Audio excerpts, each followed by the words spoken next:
தன்னை திமுகவிற்கு மாற்று என்று அவர் சொல்லிக் கொள்கிறார். அப்படி தன்னை திமுகவிற்கு மாற்று என்று சொல்வதாக இருந்தால் அவர் கொள்கை எதிரி என்று யாரை சொல்கிறாரோ அவர்களிடம் இருந்தோ அல்லது அரசியல் களங்களில் இருந்தோ பல நெருக்கடிகள் வரும் பொழுது அந்த நெருக்கடியை அவர் எப்படி தாங்குறாருங்கிறத பொறுத்து தான் பார்க்க முடியும் அப்படின்னு.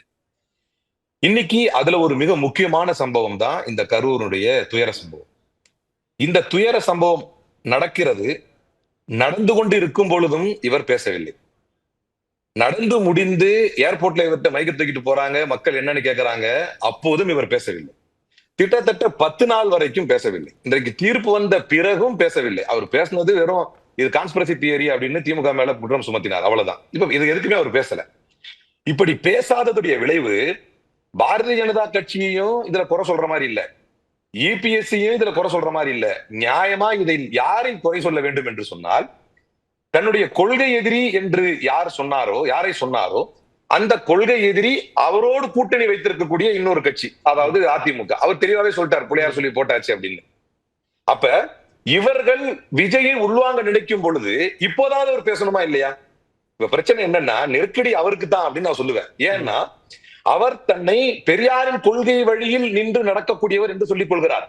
அப்ப நான் அப்பத்துல சொல்லிட்டு வர்றேன், பெரியாரின் கொள்கையில் அவர் நிக்கிறதா இருந்துச்சுன்னா வரக்கூடிய பல்வேறு நெருக்கடிகள், பிரச்சனைகள், அரசியல் ரீதியான சவால்களை கடந்து வரும் பொழுதும் அவர் உறுதியாக நின்று காட்டணும் அப்படின்னு.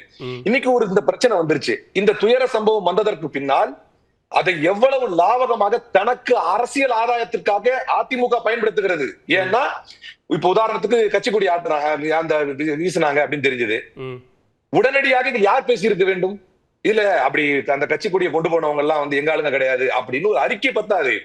ஏன்னா இது கொள்கை ரீதியான பிரச்சனை. தன்னுடைய கொள்கை எதிரி என்று சொன்ன பாஜகவோடு கூட்டணி வைத்திருக்கக்கூடிய அதிமுகவுடைய நிகழ்ச்சியில எடப்பாடி பழனிசாமி முதல்வர் ஆனால் அது நேரடியான பாஜக ஆட்சியா தான் இருக்கும், அதுல மாற்றுக்கிறது கிடையாது. அப்படி RSS ஆட்சியா தான் இருக்கும். அப்ப தன்னுடைய கொள்கை எதிரிகள் தன்னுடைய கொடியை பயன்படுத்துகிறார்கள் என்னும் பொழுது வீறு கொண்டு எழுந்திருக்கணும். அவர் செய்யவே இல்லை. மௌனமாக இருக்கிறார்கள் அப்படின்னாலே அதை ஏத்துக்கிறாங்கிற அர்த்தம் கிடையாது இல்ல, அது மறுக்கிறதுக்கு மௌனம் பொருந்தும் தானே? உங்களுக்கே பழமொழிகள் பொருந்தும். மௌனம் சம்மதத்திற்கு அறிகுறின்னு தான் சொல்லுவாங்க. அப்படி பார்த்தா அப்ப நான் அதுதான் நான் சொல்ல வரேன். என்னன்னா பிரச்சனை அது இல்லைங்க, அவர் மௌனத்தை இருந்து அதை ஏத்துக்கிறாரா ஏத்துக்காம இருக்கிறாராங்கிறது அல்ல. இதை எதிர்கொள்ளக்கூடிய ஆற்றலே அவரிடத்தில் இல்லை. அதான் நான் சொல்றேன்.